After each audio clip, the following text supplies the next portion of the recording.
Hey everyone, Sir Jellybean here, and this is my Warno tips for Army Generals. So, you obviously know how to play Army General, you've seen that you've played the tutorials, you'll have had a go yourself. But these are the tips that I found playing through the Army General series that have really kind of made a difference. And when thinking about them, these are the things that have kind of made me a better player. And a lot of them come from you viewers who've given me comments. So hopefully these will be beneficial to you, and obviously chuck some in the comments as well for anything that gets missed. So firstly, I've got to say the first one is play the objective. Army General is about normally defending or attacking points. That's it. So, for instance, here's the air assault scenario. We're playing as NATO, and we have Castle, Fritzlar, and DM Stout, whatever it's called, to defend. And as you can see here, you get points for holding them at the end, but you also get 1 point per turn for Castle. So that would make that is the most priority objective to hold, and these two are kind of secondary, but still very important. You obviously get points for destroying divisions as well in Army General, like a whole division or battalion's gone. But play the objectives. Things like this bit of territory over here does not matter. This bit of territory over here does not matter. These are the areas that matter, and the areas in between are important to keep the supply there. So when you're the defender, don't worry about territory, worry about the objectives. And when you're the attacker, don't worry about doing massive swaths of territory. All this doesn't matter to the attacker. What matters are these 3 points and taking out the units in between them. And obviously, prioritize the objectives over destroying stuff. Yeah, you get 1 point for destroying an entire kind of a battalion, but that's quite a difficult thing to do. You're not going to probably win on purely destroying enemy units. You're going to win by winning battles effectively and taking the objective. And that's the key thing. So remember, play the objective. You're a commander. You're not here for kill-death ratio. You're here for winning the objective. Especially if you're on the attacker, you're going to take a lot of losses sometimes. Sometimes the Soviets, especially, when you're on the attacker, like on the Fulda Gap scenario, you have swords of units. You're expected to take casualties. It's part of the game. Casualties are fine, and the objectives are the key. So go for the objective. That's the main thing I have to stress first. Tip number 2, which is technically not directly connected to Army General, but actually impacts it a lot, is turn off automatic Winchester out of ammo evacuation. Now, this means if you call in, for instance, an A10, which obviously has that massive 30mm rotary cannon on the front, but let's say it's armed with some bombs, once it drops the bombs, it retreats. If you see my first Army General series, the A10s are going straight away. Now, some genius in the comments, I can't remember who you are, but you're a legend, told me turn it off. As soon as you turn it off, that means once planes have dropped the main ordnance, normally rockets, bombs, or used anti-aircraft missiles, they'll stay in, which means most planes have a secondary cannon. This can range from everything from like a 50 caliber up to something like the A10's massive rotary cannon, and they'll stay in the battlefield. Now, this can be massively useful because you can come in and strafe targets, sometimes several times, and do a lot of damage. So turn that automatic Winchester evacuation from yes to no. Now, it does mean you'll have to micro your planes more, because obviously they won't immediately leave, which means they're a bit more vulnerable to anti-air. But with a good micro and good kind of optics and keeping your attention on the planes, you can make your aircraft far more effective. It's also useful because sometimes you can keep your aircraft in the sky, let's say an aircraft that's used its munitions, and use that to bait enemy aircraft so your anti-aircraft fighters can then attack it. So there's lots of uses to this. So get automatic Winchester out of evacuation turned off to, or turn it to no, and that is a massive win. So that is the second tip. Very, very, very useful. Tip number 3, analyze the battalions you have or your units available and place them wisely. Now, this is, so some people don't seem to realise, just because something's got tank on it or mechanised or artillery, everything's built differently. So, for instance, here, we have these tank units here. These are armed with T-55s. These are a lower quality tank. It's old. They've been upgraded. This is an East German unit. Now, you might think, oh, well, that's a tank battalion. That's really useful. Well, then if we come over to these Soviet tanks all the way down, well, I think they're down here. They're quite far back, down here somewhere. Or let's say here, these mechanised units, these are armoured T-80s. Now, this mechanised unit's armour is far stronger than those T-55s. 4 of those T-80s is probably worth 12 of those T-55s. So just because something is mechanised, for instance, these East German mechanised units up here are far weaker than, for instance, Russian mechanised units. As you can see, motor chutes and armed with these light armoured vehicles, BMP-1s, are going to be weaker than the Soviet top-tier mechanised units that tend to have better equipment and better vehicles. Same with artillery. This is an artillery piece. These are armed with these 152mm artillery pieces. This artillery piece is armed with multiple launch rocket systems. Even some artillery might also be slightly different. For instance, these have got 122mm weapons. So always look into the different battalions on what they're bringing. Because, like I said, everything's built differently and some are far more valuable than others. Certain tank units or certain infantry units will be specialised. For instance, these infantry forces here are pioneers. They've got flamethrowers, satchel chargers, they've got incendiary tanks backing them up. And they also have multiple launch rocket systems armed with napalm rockets. So these are extremely powerful. So you definitely go through your entire army, spend 10 minutes just going through each unit and seeing what's useful, and then apply them to the battlefield. That is extremely useful. You also remember as well, certain units, it doesn't matter, like if you take losses on, for instance, a standard infantry unit, you can replace a mechanized unit with a mechanized unit. But for instance, this infantry force or these multiple launch rocket systems, these are quite rare. You don't get as many of them. So apply them to what's useful. So for instance, that infantry force that's specifically well at clearing out positions will be useful in urban environments, whereas the tanks are going to do better in open environments. So obviously mix them together, can be used in combined arms, but play them to where they're useful. It's very effective. Tip number 4, combined arms works well. So this means don't just, for instance, this is 3 armoured units of the East German variety, obviously on the Soviet side. As you can see, tons of T-55s and some infantry support. Now that's useful, like a lot of armour, but if you come up against, for instance, the 11th Cavalry, they can deal with armour quite well. What we actually need is armour, artillery and infantry and recon. So, for instance, if you were going to attack these units, what would be wise, instead of sending all that armour together, 1 armoured unit, 1 reconnaissance, as you can see here, bringing recon units and Spetsnaz support and some pioneers. 1 mechanised unit, they have armour, but they also have lots of infantry, obviously to be used more in the supporting role, and then artillery.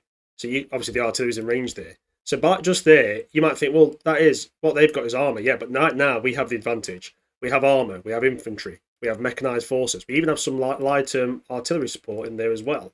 In certain units, we also got pioneers for clearing the buildings. They have far less diversity of units, far less variety than we do. So combined arms, use things that work together. Don't just try and spam whatever's available on the field in that position either. Just because you've got lots of armour here doesn't mean it has to go straight across to the objectives in front of you. You can send them around the map. Remember, let's say you have 12 turns. There's no shame in taking a turn or two to get everything in the right position. Because if you apply your units correctly, you'll do far better than just smashing, mass tanks against other mass tanks. Play the units correctly, use combined arms, and you'll be a lot more efficient. Also, you'll take less losses overall because you're playing a lot better, and that will benefit you later on in your Army General campaigns. Tip number 5, and this is quite a simple one but very effective. If you're not going to auto-resolve and you go on the tactical battle, do this. Check the tactical map. So you'll be able to see where the objectives are placed. Obviously, you can see, for instance, there's urban areas around here, there's some forest, there's some open fields, or forest there, open field, lots of urban. And this might actually impact what you take in. So, for instance, right now, I know the enemy's got the advantage in the objectives here. They also know there's a lot of urban environments around here, so infantry is going to be important, ATGM, stuff like that. Also, armour could be useful in the open area there. Now, if I say I had a force that was pure armour, I thought, I'm not suited for this, you can go back and cancel the attack. So, do look into that tactical battle. And also, that means you, for instance, let's say I think, actually, I don't want as much armour, I want more mechanised. Okay, we'll start the assault again. And as you can see here, now I can bring 2 mechanised units and say, actually, that's better suited to the battle. That's more suited to what map I'm getting. So you can kind of pick and choose what you send in based on the maps. Because you don't always know what map you're going to get. Obviously, you can kind of tell a little bit by the terrain. But yeah, always do the preview on the tactical battle. It's very useful and it will save you some lives in the long run. It may also mean the difference between victory and defeat. Tip number 6, be careful with your air support. So obviously air power is massively powerful in Warno. I'd say it's even more important than in previous Steel Division 2. But obviously, depending on what the fighters are, so for instance, these are a mix of seed aircraft and bombers, so good against anti-air and ground targets. And for instance, this unit is more anti-air, so fighters. It depends what role you'll bring them in. For instance, if I thought the enemy was going to be maybe deploying fighters, I'd deploy fighters. If I thought I needed ground attack support, I'd obviously may use ground attack units. But also another thing to factor in with your support, does the enemy have anti-air? So for instance, look at this beautiful SAM site here, absolutely powered. The AI can also, like yourself, put air defense on deploy AA. Now, if you don't know what deploy AA is, I don't actually have any AA available to show you on this map. But when you deploy it, you basically get a ring similar to the artillery, which, see that blue ring there, which is an area denial zone. So when your jets get involved in a battle that is in that zone, they all take losses normally. Now, it might be 1 or 2 jets, but for instance, look at this. This ground attack force here. These are ground attack planes. They only have what, 8? So 8 jets there. 4 jets there, 6 jets there, and another 6. So you're only getting 16 planes. If you lose 1 or 2 planes before the battle, before you've even actually got into the tactical battle and faced enemy fighters and anti-air, it's quite a heavy blow, especially if you haven't got that much air power. I'd say NATO tends to get a bit more than the Soviets, but planes are very valuable. I'd say they're more valuable than any of your ground units, really. So do think, do I actually need the aircraft to support this assault? And is it worth the risk? If you see a lot of SAM batteries, or you know that the enemy's stacking up a lot of aircraft and it's an important area, remember you will take losses, and obviously that happens in the game, but try and keep your air power alive. The amount of battles that have been won by air power for me is massive, especially on the NATO side. But I've also taken heavy air losses. For instance, if you saw my first Army General campaign, my A10 force got smashed to pieces to the point they weren't really that useful, and that really took out a key ground attack element for me. So remember, aircraft, keep them alive if you can. Watch out for enemy surface to air missile batteries. And if you do get the chance to knock these out of ground forces, do it, because taking them out is a very key thing. I'd say it's as important as almost capturing objectives.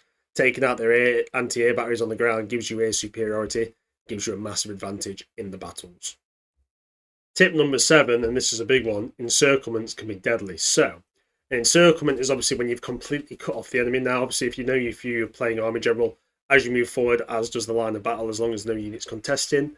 So as you can see here, I've completely surrounded a large amount of NATO units. Now, in Army General, it's a bit different to Steel Division 2. A turn is like about an hour and a half, 2 hours real life. That's what they're saying. It's kind of, so 12 turns is literally like a day. That's why it's such kind of thick and fast combat, maybe a day or two. So they don't just immediately get cut off and lose supplies, but one thing they is, if they can't return to their friendly lines, they don't get fatigue back, which means when they're disorganised and they're locked in, they are fully disorganised. Now, as we can see here, there's a lot of NATO units. There's a lot of damaged NATO units as well. This is from my Full the Gap series, right? When I'm attacking, if I take these units out or damage them, and they all become disorganised, nothing's coming to save them, especially in this case. They have very little support. Now, obviously, it's quite a weak encirclement on this end, but the fact is, they're in a really bad position.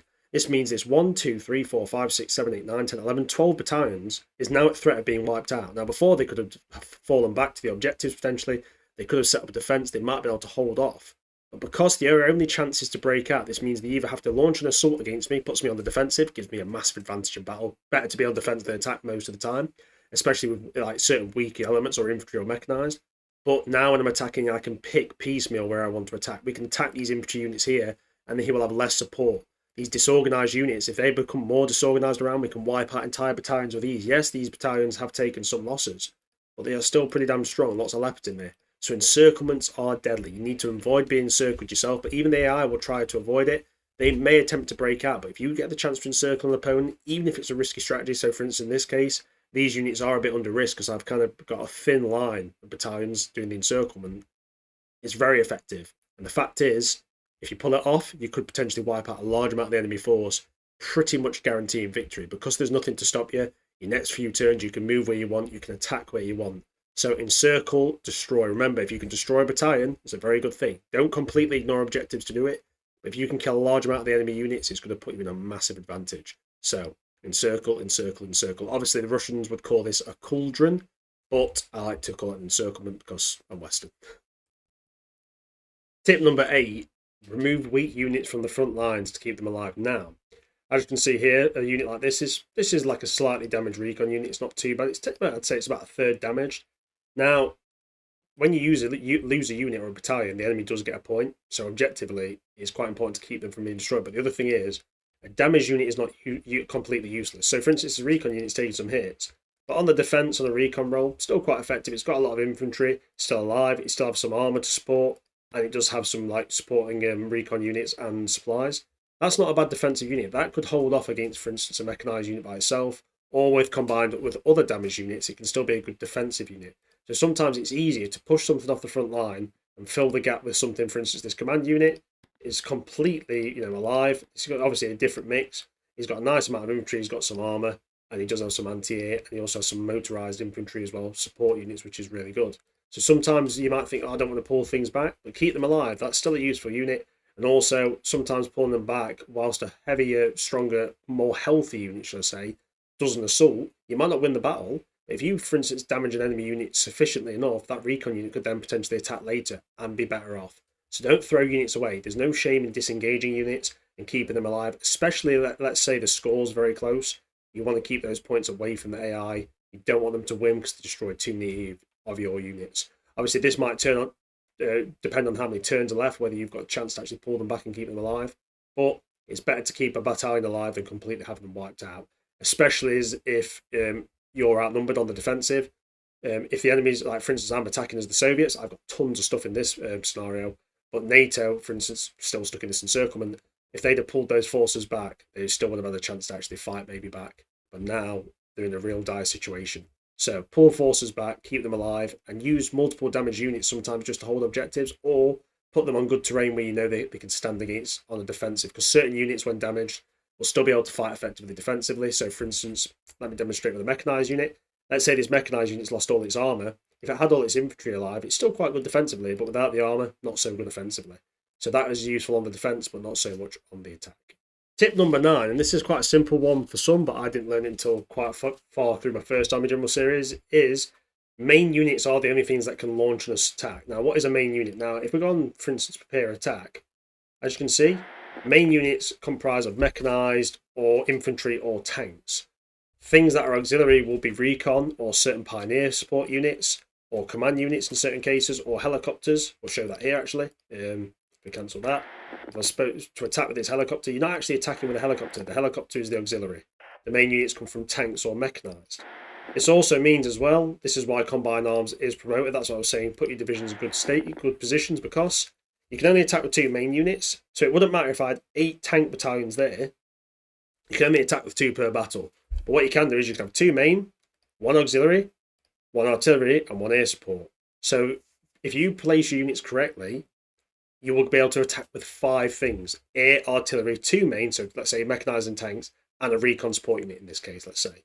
So you need to make sure that not only do you place well, but you have something that can actually attack with. I made this mistake in my first Army General campaign. I was trying to deal with the Spetsnaz with basic infantry and reconnaissance. I couldn't launch an assault, so it just stood there for most of the series.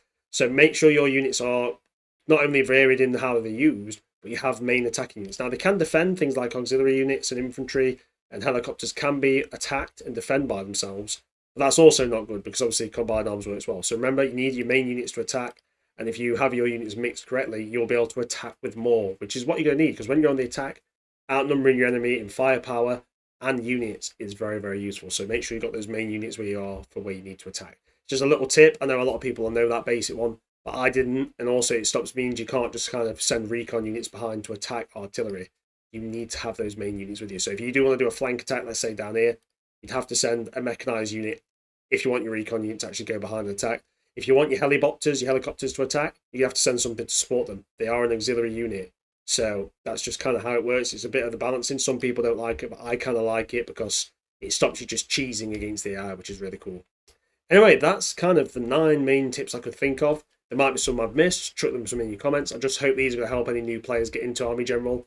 Obviously, I've got a couple of series out there. My recent one is the Full the Gap series. It's going quite well. And you'll see some... Actually, this is a load from the Full the Gap series. So you'll actually see quite a few different tactics and moves and tactical battles there. Maybe you'll pick up a few things. Anyway, thanks for watching, everyone. Hope you enjoyed it. Tell me your own opinions on these tips and tell me your tips. I'm sure there's some I've missed. And you guys have a fantastic weekend.